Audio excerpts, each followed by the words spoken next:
इन्नल हम्दलिल्लाह नहमदुहु व नस्तईनुहु व नस्तगफिरुह व नऊज़ु बिल्लाहि मिन शुरूरि अनफुसिना व मिन सय्यिआति अअमालिना मन यहदिहिल्लाहु फला मुज़िल्ल लहु व मन युज़्लिल्हु फला हादिय लहु व अशहदु अन ला इलाहा इल्लल्लाहु वहदहु ला शरीका लहु व अशहदु अन्न मुहम्मदन अब्दुहु व रसूलुहु अम्मा बअद फ़इन्न खैरल हदीस किताबुल्लाह व खैरल हदी हदी मुहम्मदिन सल्लल्लाहु अलैहि वसल्लम व शर्रल उमूरि मुहदसातुहा व कुल्लु मुहदसतिन बिदअह व कुल्लु बिदअतिन ज़लालह व कुल्लु ज़लालतिन फिन्नार फ़अऊज़ु बिल्लाहि समीइल अलीम मिनश शैतानिर रजीम मिन हम्ज़िहि व नफ़्ख़िहि व नफ़्सिहि बिस्मिल्लाहिर रहमानिर रहीम इन्न अव्वल बैतिन वुज़िअ लिन्नासि लल्लज़ी बिबक्कत मुबारकन व हुदन लिल आलमीन फ़ीहि आयातुम बय्यिनातुम मक़ामु इब्राहीम व मन दख़लहु कान आमिना व लिल्लाहि अलन्नासि हज्जुल बैति मन इस्तताअ इलैहि सबीला व मन कफ़र फ़इन्नल्लाहा ग़निय्युन अनिल आलमीन रब्बि इश्रह ली सदरी व यस्सिर ली अमरी वहलुल उक़दतम मिन लिसानी यफ़क़हू क़ौली रब्बि ज़िदनी इल्मा आमीन अल्लाहुम्मा रब्बि ज़िदनी इल्मा आमीन। तमाम किस्म की तारीफ़ अल्लाह रब्बुल आलमीन के लिए लायक़ व ज़िबा है, जिसने सारी दुनिया को बनाया और दुनिया के अंदर इंसानों को बसाया। दुनिया के अंदर इंसानों को बसाने के बाद इन्हीं इंसानों के अंदर से अपने नेक बंदों को नबी बनाया, रसूल बनाया। आखिर में प्यारे नबी जनाब मोहम्मद रसूलुल्लाह सल्लल्लाहु अलैहि वसल्लम को क़यामत तक आने वाले तमाम इंसानों के लिए रहमत बना के भेजा। दरूद व सलाम नाज़िल व तमाम नबियों पर, ख़ास तौर से अल्लाह के आखिरी नबी प्यारे नबी जनाब मोहम्मद रसूलुल्लाह सल्लल्लाहु अलैहि वसल्लम पर अल्लाहुम्मा सल्लि व सल्लिम व बारिक अलैहि। सामईन, खुतबा मसनूना के बाद कुरान मुक़द्दस सूरह आल इमरान सूरह नंबर 3 आयत नंबर 96-97 आपके सामने तिलावत की, जिसका ताल्लुक़ खाना काबा बैतुल्लाह अल्लाह रब्बुल आलमीन का अज़ीम घर, अज़ीम मकाम से है। और ये घर, ये मकाम हमें याद दिलाता है इब्राहीम अलैहिस्सलाम की। और ये घर दुनिया के अंदर एक ऐसा घर है जहाँ पर हर साल हाजी लोग हज की नियत से, हज के इरादे से बैतुल्लाह जाते हैं और यहाँ जाकर अपने रब को, अपने परवरदिगार को राज़ी करने की कोशिश करते हैं। इसी बैतुल्लाह के ताल्लुक़ से अल्लाह रब्बुल आलमीन ने कुरान मजीद में इरशाद फरमाया, इन्ना अव्वल बैतिन वुज़िअ लिन्नास लल्लज़ी बिबक्का, कि ज़मीन के ऊपर सबसे पहला मकाम, सबसे पहला घर जो बनाया गया वो खाना काबा है, बैतुल्लाह है वो। और ये घर इतना अज़ीम है, इतना प्यारा है, मुबारकन, इस घर के अंदर, बैतुल्लाह के अंदर, खाना काबा के अंदर बरकतें उतारी गई हैं, बरकतें रखी गई हैं। वहुदन लिल आलमीन, और ये घर, ये खाना काबा सारी दुनिया के इंसानों के लिए हिदायत की जगह है। अगर इंसान हिदायत पाना चाहता है, सीधे रास्ते पे आना चाहता है, हिदायत पाना चाहता है, हिदायत का तलबगार है, तो वो यहाँ से आसानी से हिदायत को पा सकता है। वहुदन लिल आलमीन, ये घर जो है सारी दुनिया के इंसानों के लिए हिदायत है। फ़ीहि आयातुम बय्यिनात, इस घर के अंदर बड़ी वाज़ेह निशानियाँ हैं। जैसे ज़मज़म का कुआँ है, मकाम इब्राहीम, इब्राहीम अलैहिस्सलाम का जो मकाम है, मकाम इब्राहीम है, वो है जहाँ पर आपने खड़े होकर खाना काबा को तामीर किया था। रब फरमाता है ये घर ऐसा है, वमन दख़लहु कान आमिना, जो इसमें दाखिल हो गया वो अमन व अमान में, चैन व सुकून में आ गया। वो अब उसे दुनिया के किसी इंसान से कोई ख़तरा नहीं है, कोई परेशानी नहीं हो सकती। जो खाना काबा के अंदर दाखिल हो गया वो अमन में, सलामती में आ गया। वलिल्लाहि अलन्नास हिज्जुल बैत मन इस्तताअ इलैहि सबीला, और जो लोग खाना काबा तक पहुँचने की ताकत रखते हैं, खाना काबा तक पहुँच सकते हैं, उन पर खाना काबा का हज जो है फ़र्ज़ कर दिया गया है। यानी इस्लाम के जो बुनियादी 5 अहकाम हैं, जो पिलर से इस्लाम के बुनियाद है 5, उनमें से एक हज है। अगर आदमी पे ताकत है, पैसा मौजूद है, आदमी हट्टा कट्टा है, सवारी मौजूद है, वहाँ तक पहुँचने के ज़रिए मौजूद हैं, तो ऐसे इंसान पे खाना काबा का हज करना, वहाँ की ज़ियारत करना ज़रूरी और फ़र्ज़ हो जाता है। ये खाना काबा इतनी मुबारक जगह है कि अल्लाह रब्बुल आलमीन ने यहाँ पर नमाज पढ़ने वाले को इतना ऊंचा दर्जा दिया है कि एक आदमी खाना काबा के अलावा सारी दुनिया के अंदर कहीं भी नमाज़ पढ़े, उसकी 1 लाख नमाज़ें दुनिया के किसी हिस्से में पढ़ी गई और खाना काबा के अंदर पढ़ी गई एक नमाज, वो 1 लाख नमाज़ों से बेहतर है जो उसने दुनिया के किसी मस्जिद के अंदर किसी जगह पैदा की हो। इतना बड़ा दर्जा अल्लाह रब्बुल आलमीन ने खाना काबा को दिया है। मस्जिद नबी के अंदर कोई आदमी नमाज़ पढ़ता है तो उसे 1000 नमाज़ों का सवाब मिलता है। एक नमाज आदमी की 1000 नमाज़ों के बराबर है दूसरी मस्जिदों के अंदर। इसी तरीक़े से आदमी मस्जिद क़ुबा के अंदर नमाज़ पढ़ता है तो मस्जिद क़ुबा में नमाज़ पढ़ने का सवाब उम्रे के बराबर है। ये वो मस्जिदें हैं जिनके बारे में अल्लाह रब्बुल आलमीन ने रसूल अकरम के ज़रिए दुनिया के इंसानों को बशारत दी कि आप खाना काबा के अंदर नमाज़ पढ़ोगे तो 1 लाख नमाज़ों का सवाब मिलेगा। मस्जिद नबी के अंदर पढ़ोगे तो 1000 नमाज़ों का सवाब मिलेगा। मस्जिद क़ुबा के अंदर आपको नमाज़ पढ़ने का मौका मिलता है तो वहाँ पर उम्रे का सवाब आपको 1 नमाज के मुकाबले में दिया जाएगा। ये तो रही मक्का की बात। चूँकि जब आदमी हज पे जाता है तो सबसे पहले आमतौर पर खाना काबा पहुँचता है वो, तो खाना काबा वो ज़मीन पर अल्लाह का सबसे पहला घर है। दूसरे नंबर पे आता है मदीना।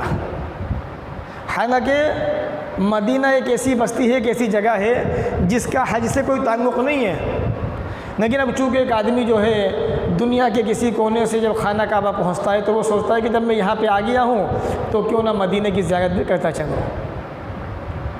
तो मदीने के ताल्लुक़ से भी रसूल अकरम ने कुछ हदीसें बयान की हैं फ़जीलत के एतबार से। पहली हदीस, मदीना एक ऐसी बस्ती है जो रसूल अकरम मदीनतुन नबी के नाम से मशहूर है, रसूल अकरम के शहर के नाम से मशहूर है। और रसूल अकरम फरमाते हैं इस मदीना के ताल्लुक़ से कि जो आदमी मदीना में आके बस जाए और मदीना में रहने लगे, अब उसकी कोशिश ये होनी चाहिए कि वो मदीना से कभी ना जाए, मदीना में ही रहे वो हमेशा सारी ज़िंदगी। इसकी बड़ी फजीलत है। अल्लाह के नबी ने फरमाया मन इस्तता अन यमूत बिल मदीना फलियफ़अल, जो आदमी मदीना के अंदर मर सकता है, जिसकी मौत मदीना में आ सकती है, उसे चाहिए कि वो ऐसा करे, यानी वो मदीने से न जाए, बुढ़ापे तक अपनी मौत तक मदीना में रहे, उसकी मौत भी मदीना में वाक़ होनी चाहिए। फ़ायदा देखिए आप, कितना बड़ा फ़ायदा है। आप मदीने में रहते हैं, मदीने से हिंदुस्तान वापस आ गए, पाकिस्तान वापस आ गए, आप मलेशिया जहाँ के भी आप हैं A to Z वहाँ वापस चले गए, तो जो फजीलत रसूल अकरम ने बयान की वो ख़त्म हो जाएगी आपकी। लेकिन जब आप मदीना में ही पहुँचने के बाद मदीना में रहेंगे, यहाँ तक कि मदीना में आपकी मौत वाक़ हो गई, वहीं आपको दफन कर दिया गया, तो नबी अकरम ने फरमाया फ़इन्नी अशफ़अउ लिमन यमूतु बिहा, मैं उस आदमी के हक़ में सिफारिश करूँगा क़यामत के दिन जिसकी मौत मदीना में वाक़ हुई है। सुनन तिरमिज़ी हदीस नंबर 3917। अल्लाहु अकबर। इतना बड़ा दर्जा, इतनी बड़ी फजीलत मदीना के अंदर मरने की है, मौत की है। इसलिए जो लोग दूसरे ममालिक से, दूसरे मुल्कों से मदीना में जाके बस चुके हैं, उन्हें चाहिए कि मदीना से वापस ना आए, मदीना में ही रहें मौत तक, वहीं अपनी ज़िंदगी को खपा दें, अपनी ज़िंदगी वहीं गुजार दें। अगर वहाँ वो रह चुके हैं, बस चुके हैं, उनका वहाँ पे मतलब रहना कन्फर्म हो चुका है, तो उन्हें चाहिए कि वो अपनी फैमिली को भी वहाँ पर ले जाएँ, ताकि उनकी ज़िंदगी और सुकून से गुजर जाए और वो सारी ज़िंदगी मदीना में रहें, वहीं उनकी मौत वाक़ हो जाए। जब आपकी मौत मदीना में वाक़ होगी तो रसूल अकरम सल्लल्लाहु अलैहि वसल्लम आपके हक़ में सिफारिश फरमाएंगे। मदीना एक ऐसी बस्ती है जिसके बारे में रसूल अकरम ने बदमाशी करने वाले, शरारत करने वाले, बिदअतें पैदा करने वाले, इनके बारे में बड़ी वईदें बयान फरमाई हैं आपने। अल्लाह के नबी ने फरमाया ऐसे इंसानों के बारे में जो मदीने में जाने के बाद शरारतें करते हैं, बदमाशियाँ करते हैं, बिदातें पैदा करते हैं, बिदातियों को पनाह देते हैं, वहाँ के हालात को ख़राब करने की कोशिश करते हैं। अल्लाह के नबी ने फरमाया मन अहदसा फ़िया हदसा, जिसने मदीना के अंदर कोई शरारत की, मदीना के अंदर बिदातें पैदा की, नया काम पैदा किया, जिसने मदीना के माहौल को ख़राब करने की कोशिश की, दीन के अंदर नई नई बातें पैदा की, फ़ानई है लानतुल्लाहि वल मलाइकति वन्नास अजमाइन। मेरे भाइयों, अल्लाह के नबी फरमाते हैं ऐसे इंसानों पे फ़ानई है लानतुल्लाह, अल्लाह की लानत है, वल मलाइकति फरिश्तों की लानत है, वन्नास अजमाइन दुनिया के अंदर, दुनिया के तमाम कोनों के अंदर बसने वाले तमाम इंसानों की लानत है। जिसने मदीना के अंदर कोई शरारत की, मदीना के अंदर नया काम पैदा किया, बिदअत को ईजाद किया, मदीने के माहौल को ख़राब करने की कोशिश की, उस पर अल्लाह की लानत, फरिश्तों की भी लानत, तमाम इंसानों की लानत। आगे अल्लाह के नबी फरमाते हैं इतना ही नहीं, इसी पर बस नहीं, आसमान से अल्लाह की लानतें बरसेंगी, फरिश्तों की बद्दुआएं बरसेंगी, दुनिया के अंदर बसने वाले तमाम इंसानों की लानतें से इंसानों पर होंगी।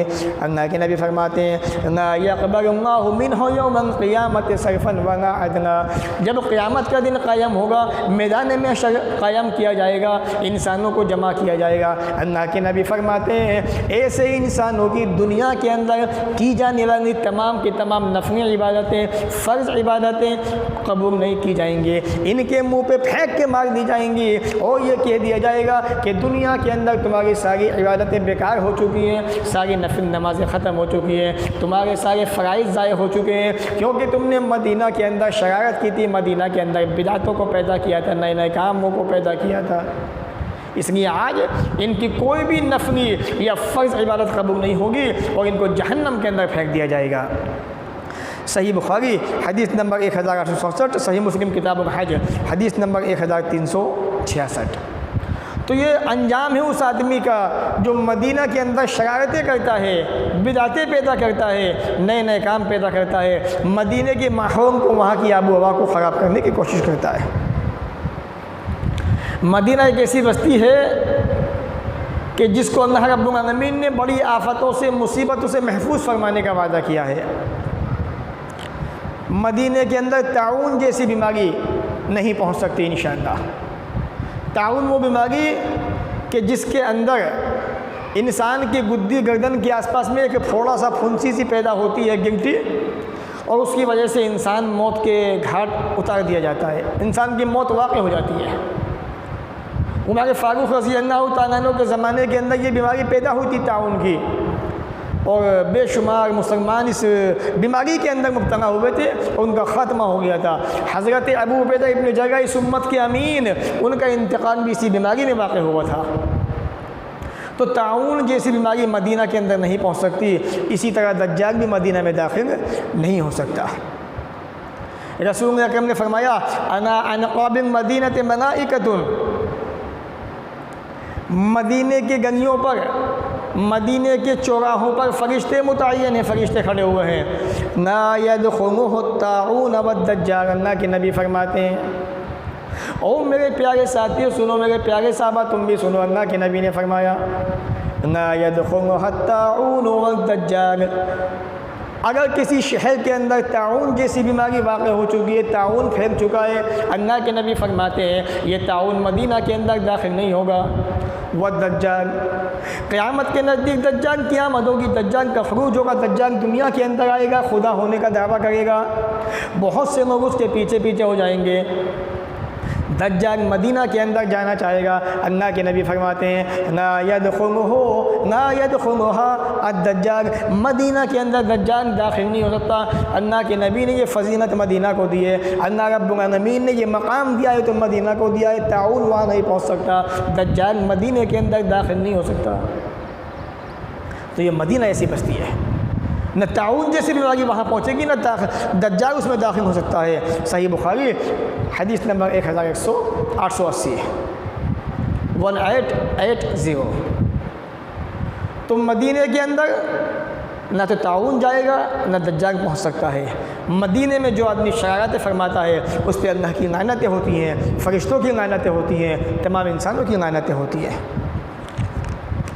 तो ये तो थी फजीलत मक्का और मदीना की हल्की सी झलक थी। अब चूँकि ये मौका हज का है, अब चंद बातें हज के ताल्लुक़ से कर लेते हैं कि शरीयत ने हज के बारे में क्या क्या रहनुमाई की है, हज की फजीलत, उसकी अहमियत क्या बयान की है। रसूल अकरम ने फरमाया, या अय्युहन्नास, ए लोगो, क़द फ़रज़ अन्नाहु अलैकुम अल-हज फ़हुज्जू, ए लोगो, अल्लाह ने तुम पे हज को फ़र्ज़ करार दिया है, फ़हुज्जू, हज किया करो। सही मुस्लिम हदीस नंबर 1337। यानी जिस आदमी के पास ताकत है वहाँ तक पहुँचने की, उस पर हज फ़र्ज़ होता है। ऐसे इंसान को खाना काबा की ज़ियारत करनी चाहिए, वहाँ का हज करना चाहिए। और हज पे जाने की चंद शर्तें हैं, आप ये भी याद रखें। पहली शर्त यह है कि आदमी मुसलमान हो। सही बुखारी को पढ़े आप, हदीस नंबर 1496। सबसे पहली जो शर्त है वो इस्लाम है, मुसलमान होना है आदमी का। नंबर 2, आदमी पे हज की फ़र्जियत के लिए, खाना काबा की ज़ियारत के लिए आदमी के अंदर अक़ल का होना ज़रूरी है, आदमी समझदार होना चाहिए, बेवकूफ़ ना हो। नंबर 3, आदमी जवान हो, बालिग़ हो जाए। हालांकि बच्चे का हज भी हो सकता है, लेकिन अगर बच्चा हज करता है बचपने के अंदर, तो उसका वो हज काफ़ी नहीं होगा। जवानी के अंदर उस पर ताकत होगी, पैसा होगा, तो उसको दोबारा से हज करना पड़ेगा। तो तीसरी चीज़ है जवानी, बुलूगत। नंबर 4, आज़ादी, यानी आदमी आज़ाद हो, वो किसी की मातहती में, किसी की मिल्कियत में ना हो। हालांकि आज़ाद मतलब गुलाम भी हज कर सकता है, लेकिन आज़ाद होना उसके लिए शर्त है कि आदमी आज़ाद हो, आसानी से खाना काबा पहुँच सकता हो। पाँचवीं चीज़ है इस्तिताअत, जिस अल्लाह ने कुरान में कहा, वलिल्लाहि अलन्नासि हिज्जुल बैति मन इस्तताअ इलैहि सबीला, जो खाना काबा तक पहुँचने की ताकत रखते हो, उन पे अल्लाह के घर की ज़ियारत फ़र्ज़ है। तो इस्तिताअत से मुराद है अज़्ज़ाद व राहिला, यानी आदमी के पास जो है अपने शहर से, अपने मुल्क से सऊदी अरब तक जाने का साधन मौजूद हो, सवारी मौजूद हो, और खाने पीने का सामान मौजूद हो, जिस्म के अंदर ताकत मौजूद हो। सही तरगीब व तरगीब का मुताबिक है हदीस नंबर 1131 का, आपको ये बात मालूम होगी। और यहाँ पर ये बात भी याद रखें, अगर आपके पास पैसा मौजूद है, खाना भी मौजूद है सऊदी तक जाने के लिए, लेकिन जिस्म के अंदर ताकत मौजूद नहीं है आपके, तो आप क्या करेंगे? हज आप पे फ़र्ज़ हो चुका है, लेकिन जिस्म के अंदर ताकत मौजूद नहीं है, तो आपकी ज़िम्मेदारी बनती है किसी ऐसे आदमी को हज पे भेजें अपनी तरफ से, जो अपना हज कर चुका हो।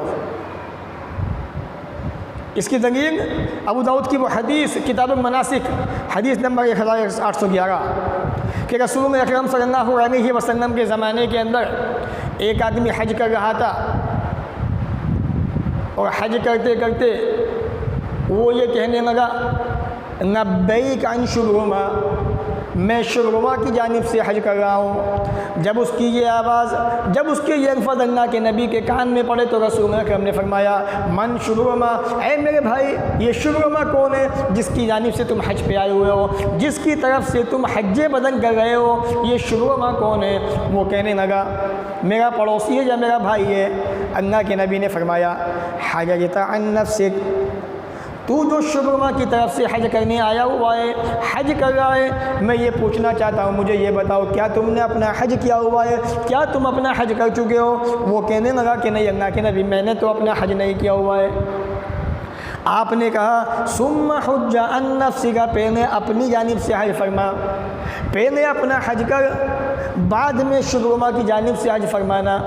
अल्लाह के नबी ने मना फरमा दिया। मालूम यह हुआ कि हज बदन वो आदमी कर सकता है, हज पे हज बदन के लिए वो आदमी जा सकता है जो पहले अपना हज कर चुका हो। मेरे भाइयों, मसले की बातें समझ लीजिएगा, क्योंकि वो आदमी शुरुमा की तरफ से हज कर रहा था और ये कह रहा था, लब्बैक अन शुरुमा, मैं शुरुमा की जानिब से हज कर रहा हूँ। अल्लाह के नबी ने फरमाया, तुम शुरुमा की जानिब से हज नहीं कर सकते, पहले अपना हज करो, बाद में उसकी तरफ से हज करना। तो मालूम यह हुआ कि अगर जिस्मानी ताकत मौजूद नहीं है और बाकी सारे साधन मौजूद है, पैसा मौजूद है, सवारी मौजूद है, तो ऐसे आदमी को अपनी जगह किसी ऐसे इंसान को हज पे भेज देना चाहिए जो अपना हज कर चुका हो, ताकि जो फरीज़ा है वो जितना जल्दी हो सके अदा हो जाए। क्योंकि रसूल अकरम ने फरमाया कि हज में जल्दी करनी चाहिए। 1 दिन में 1 हज, 1 दिन में 1 उम्रा, 1 दिन में 1 हज, 1 दिन में 1 उम्रा, 1 दिन में 1 हज। 1 दिन में 1 उम्रा, 1 दिन में 1 हज, 1 दिन में 1 उम्रा, 1 दिन में 1 हज। तो रसूल अकरम ने फरमाया कि हज में जल्दी करनी चाहिए। मन अरादन हज फलियतअज्जल, जिस आदमी का इरादा हज पे जाने का हो वो जल्दी हज करे। क्यों? हो सकता है बीमार हो जाए, हो सकता है कि उसकी सवारी गुम हो जाए, सवारी जानवर बीमार पड़ जाए, या जो उसकी सवारी थी वो उसे नसीब ना हो, या उसके पास जो पैसा मौजूद था उसमें कमी वाक़ई हो जाए, या सवारी गुम हो जाए। बहुत सारी चीज़ें हैं। वह तारुजुल हाजा, या कोई ऐसी हाजत ज़रूरत पेश आ जाए जिसकी वजह से वो हज पे ना जा सके। सही अंजाम हदीस नंबर 6004। इसलिए अगर आदमी हज पे जाना चाहता है तो जितना जल्दी हो सके उस आदमी को हज कर लेना चाहिए। ये थी हज की अहमियत के तंगों से चंद बातें। अब हज की फजीलत के तंगों से चंद बातें करते आइए। हज एक ऐसा अमल है जिसका बदला जन्नत के सिवा कुछ भी नहीं है। रसूल अकरम फरमाते हैं अन हज्जुल मबरूर लैसा लहू जज़ाउन इल्लल जन्नह। अल्लाह के नबी फरमाते हैं हज मबरूर का बदला जन्नत के सिवा कुछ भी नहीं है। सही बुखारी हदीस नंबर 1773। यानी जो आदमी खाना काबा की ज़ियारत पे जाता है और वो हज मबरूर, उसका अंदर ऐसा पैसा मौजूद है जो उसकी मेहनत का, कमाई का पैसा है, जिसमें हराम की मिलावट नहीं है, तो इंशाअल्लाह ऐसे आदमी को हज मबरूर हासिल हो जाता है। और ये एक ऐसा हज है जिसका बदला जन्नत के सिवा कुछ भी नहीं है। और हज जो है ये एक ऐसा फरीज़ा है, एक ऐसा अमल है जो इंसान के तमाम गुनाहों को मिटा देता है। हज़रत अम्र इब्न आस का वाक़या है कि वो अल्लाह के रसूल के पास आए और उन्होंने कहा, या रसूल अल्लाह, मैं आपके हद में बैत करना चाहता हूँ कि अल्लाह ताला मेरे तमाम गुनाहों को माफ़ कर दे। तो रसूल अकरम ने फरमाया, क्या तुम नहीं जानते, क्या तुम्हें नहीं पता कि अल-इस्लाम यहदी मा काना क़ब्लहु वल हज यहदी मा काना क़ब्लहु वल हिजरत यहदी मा काना क़ब्लहु, कि इस्लाम लाने से इंसान के तमाम गुनाह मिट जाते हैं। इसी तरीके से आदमी जब हज पे जाता है तो हज भी इंसान के तमाम गुनाहों को मिटा देता है। इसी तरह से आदमी जब हिजरत करता है, परेशानी की वजह से अपने वतन को छोड़ के दूसरे वतन जाता है, तो ये भी इंसान के तमाम गुनाहों को मिटा देती है हिजरत भी। तो ये हज एक ऐसा अमल है जो इंसान के गुनाहों को मिटा देता है। और हज जो है ईमान और जिहाद के बाद सबसे अफजल अमल है ये, इससे बेहतर कोई अमल नहीं। रसूल अकरम से पूछा गया, सवाल किया गया, अल्लाह के नबी सल्लल्लाहु अलैहि वसल्लम सबसे अफजल अमल जो है वो कौन सा है? तो आपने ईमान और जिहाद के बाद फरमाया कि सबसे अफजल अमल जो है वो जिहाद है, वो हज है, हज मबरूर, जिसका बदला जन्नत के सिवा कुछ भी नहीं है। सही बुखारी किताब हज हदीस नंबर 1519। इसलिए आदमी को हज पे जाने की कोशिश करनी चाहिए अगर अल्लाह ने उसको ताकत दी है, पैसा दिया है। और औरतों के लिए तो सबसे अफजल अमल जिहाद ही है, जिहाद हज है। यानी औरतों को जिहाद पे जाने की ज़रूरत नहीं है। औरतें जिहाद का सवाब पाना चाहती हैं तो उनके लिए सबसे अफजल जिहाद क्या है? वो हज है। हज़रत आयशा फरमाती है रज़ी अल्लाह तआला अन्हा, अल्लाह के नबी, हम जिहाद को अफजल अमल समझते हैं, तो क्या किया जाए? तो रसूल अकरम ने फरमाया, ना नहीं, ऐसा नहीं है, लेकिन अफजल जिहाद हज मबरूर, सबसे अफजल जिहाद जो है वो क्या है? हज मबरूर है, जिसका बदला जन्नत के सिवा कुछ भी नहीं है। सही बुखारी हदीस नंबर 1520। यानी औरतें अगर हज कर लें, अल्लाह ने उनको नवाजा है, तो उनको समझ लो इतना बड़ा सवाब देंगे जैसे वो जिहाद से वापस आई हैं, जिहाद से लौट के आ गई हैं वो वापस। हज का इतना बड़ा दर्जा है शरीयत के अंदर। और जो लोग कमज़ोर होते हैं या जिनकी उम्रें ज़्यादा हो चुकी हैं, इसी तरह से औरतें हैं, इनका जो जिहाद है वो ये हज ही है। एक तो सबसे अफजल जिहाद भी हज है, जैसा मैंने बताया, सबसे अफजल जिहाद भी हज है, इससे बेहतर कोई जिहाद नहीं। इसी तरीके से उम्र रसीद आदमी हैं, कमज़ोर हैं, औरतें हैं, इनका जिहाद भी क्या है? हज है। रसूल अकरम ने फरमाया, जिहादुल कबीर व ज़ईफ़ वल मरा हज व उम्रा। उम्र रसीद इंसान का जिहाद, कमज़ोरों का जिहाद, औरतों का जिहाद हज उम्रा है। इन्हें चाहिए कि हज उम्रा करते रहा करें, इनको जिहाद का सवाब मिल जाएगा। इसी तरह से आप ये भी समझ लें कि जब एक इंसान हज पे जाता है, खाना काबा की ज़ियारत करता है, तो ये अल्लाह का मेहमान होता है, हाजी अल्लाह का मेहमान होता है, इनकी दुआ भी कबूल होती है। रसूल अकरम फरमाते हैं अन गाज़ी फ़ी सबीलिल्लाह वन हाज वन मुअतमिर वफ़दुल्लाह, अल्लाह के रास्ते में जिहाद करने वाला, हज पे जाने वाला, अल्लाह के घर की ज़ियारत करने वाला, हाजी वन मुअतमिर, उम्रा अदा करने वाला, खाना काबा की ज़ियारत करने वाला, हज करने वाला या उम्रा करने वाला, ये अल्लाह के मेहमान हैं। रसूल अकरम फरमाते हैं दआहुम फ़ाजाबू हो, अल्लाह रब्बुल आलमीन ने इनको बुलाया, ये दौड़े चले आए। रब्बुल आलमीन ने इनको पैसा दे दिया, प्रॉपर्टी दे दी, इनके पास खाना काबा तक पहुँचने के ज़राए मौजूद हो गए। अल्लाह ने इनसे कहा कि तुम पे हज फ़र्ज़ कर दिया गया है। मेरे भाइयों, अल्लाह के नबी फरमाते हैं फ़ाजाबू, इन लोगों ने अल्लाह रब्बुल आलमीन की पुकार पे नब्बे का खाना काबा की ज़ियारत को पहुँच गए। वसानूहु फ़ाताहुम, नबी अकरम फरमाते हैं ये अल्लाह के मेहमान हैं, अल्लाह ताला से जो भी दुआ करेंगे अल्लाह ताला इनकी दुआएं कबूल फरमाएगा। इसलिए मैं उन लोगों को ये पैगाम देना चाहता हूँ, मेरे भाई, जो लोग हज पे जाना चाहते हैं, जो लोग हज पे जा चुके हैं या जो लोग खाना काबा पहुँच चुके हैं, जब उनके हज के दिन आएंगे, मेरे भाई, जो मुसलमानों के हक़ में दुआ कीजिए, देश के हक़ में दुआ कीजिए, दुनिया के मुसलमानों के हक़ में अमन शांति की दुआ कीजिए, क्योंकि अल्लाह ताला इन हाजियों की दुआओं को कबूल फरमाता है। यह हज अल्लाह के मेहमान हुआ करते हैं। और मेरे प्यारे साथियों और मेरे हाजी भाइयों, अल्लाह रब्बुल आलमीन ने तुम्हें ये मकाम दिया है, ये दर्जा दिया है। अल्लाह की कसम, अगर तुम्हारे अंदर मुसलमानों के लिए मोहब्बत है, मुसलमानों की तलब तुम्हारे दिलों के अंदर, तुम्हारे सीनों के अंदर मौजूद है, अपने हाथों को उठा के मकाम मुंतज़िम के पास दुआएँ करना, सफ़ा मरवा के पास जाके दुआएँ करना, बैतुल्लाह के अंदर दुआएँ करना, रुकन यमानी हजर अस्वद के पास दुआएं करना, मुसलमानों की मोहब्बत की दुआएं करना, प्यार और मोहब्बत की, आपसे इत्तेफाक और इत्तेहाद की दुआएं करना, ताकि अल्लाह रब्बुल आलमीन तुम्हारे मुँह से निकलने वाले अल्फाज़ को कबूल फरमाए, मुसलमानों के हाथ पे रहम फरमा दे। तो ये हाजी अल्लाह के मेहमान हुआ करते हैं। इसलिए हाजी को चाहिए कि अल्लाह ताला से खूब दुआएँ करें, क्योंकि अल्लाह ताला इनकी दुआएँ कबूल फरमाता है। सही तरगीब व तरगीब हदीस नंबर 1108।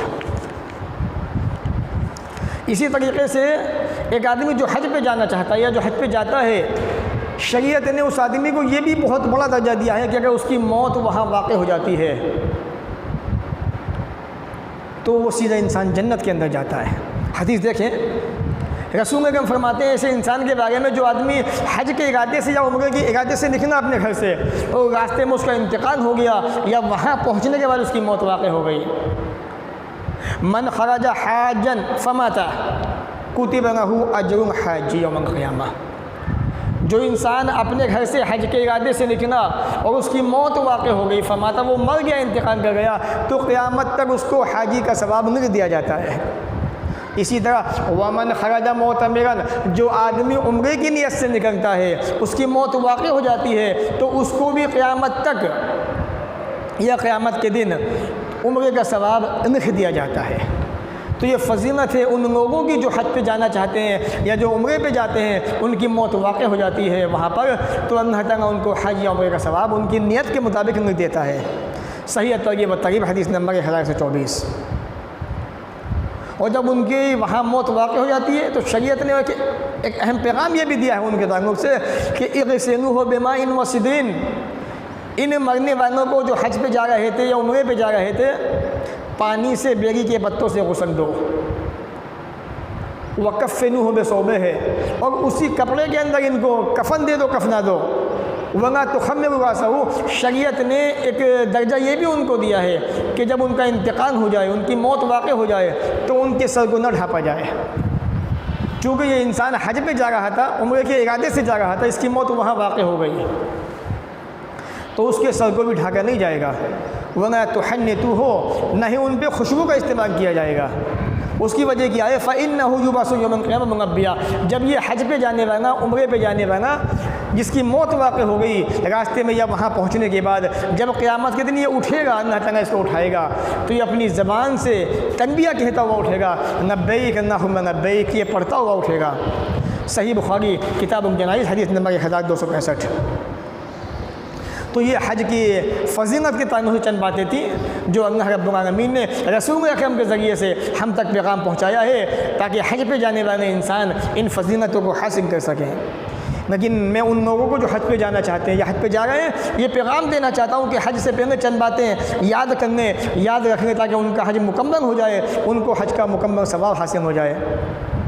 नंबर 1, जो लोग हज या उम्रे पे जा रहे हैं उनकी सबसे पहली रज़ा सिर्फ अल्लाह की रज़ा होनी चाहिए। सबसे पहला काम अल्लाह की रज़ा, अल्लाह का तक़र्रुब, दिखावा बिल्कुल नहीं होना चाहिए।